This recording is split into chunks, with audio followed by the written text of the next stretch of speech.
Imagine a world where one single rule decides life and death, a world where honor was more important than staying alive, and where a man with 2 swords could decide what happened to villages, families, and even whole countries. This is the world of the samurai. The samurai, legendary warriors from Japan, whose fame still shapes pop culture, movies, and even modern martial arts. But who were they really? Unstoppable fighters, strict protectors of right and wrong, or a group of warriors who were trapped by their own rules of honor? Today we're taking you on a journey through the rise, peak, and fall of the samurai.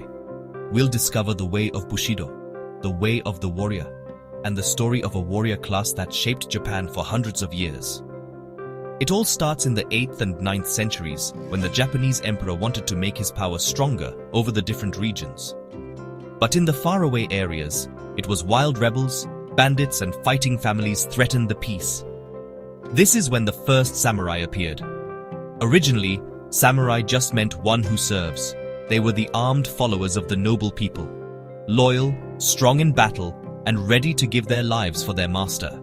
But over time, they grew into their own special group of warriors, with their own traditions, weapons, and values. The image of the samurai is always linked to the katana, the sharp, curved blade that is still seen as a masterpiece of sword-making. But it wasn't just the katana. The shorter companion, the wakizashi, and the bow also made the samurai feared warriors. Their weapons were more than just tools, they were symbols. A samurai wore his sword like it was his very soul. If he lost it, he lost his honor too. As the samurai became more important, a set of rules came to be that shaped their lives. Bushido, the way of the warrior. This path demanded loyalty, courage, honesty, and honor. A samurai should always be ready to die for his master or for what he believed in. The worst shame was not death, but dishonor. To avoid a life of shame, many samurai chose ritual suicide, seppuku. With one last deadly cut, they kept their dignity, even if it cost them their lives. In the 12th century, the samurai overthrew the emperor's court and set up their own rule. Powerful families like the Minamoto and Taira fought in bloody wars to be in charge. Finally, the shogunate was formed, a military government that ruled Japan for hundreds of years. The emperor stayed, but only as a symbol. The real power was in the hands of the samurai. But this power came with a price. Fights between families led to endless civil wars, like the famous Sengoku period, the age of the warring states. All of Japan was a battlefield, and the samurai were right in the middle of these storms. Under the Tokugawa shogunate, starting in the 17th century, peace finally came.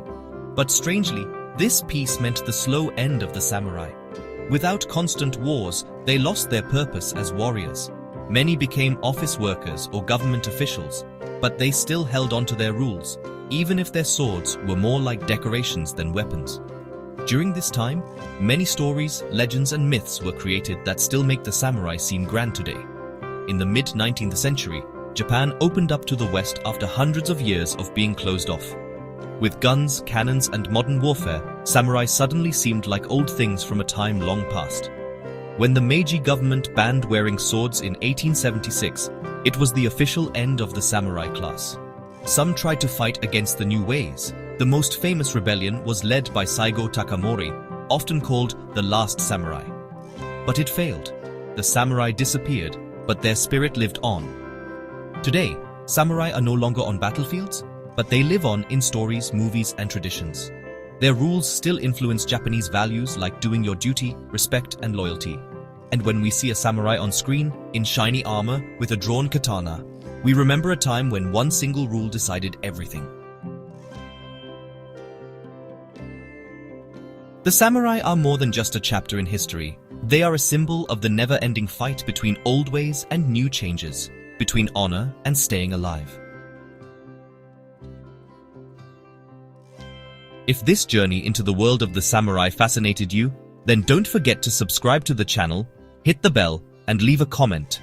What part of the samurai fascinates you the most? Their rules, their weapons, or their end?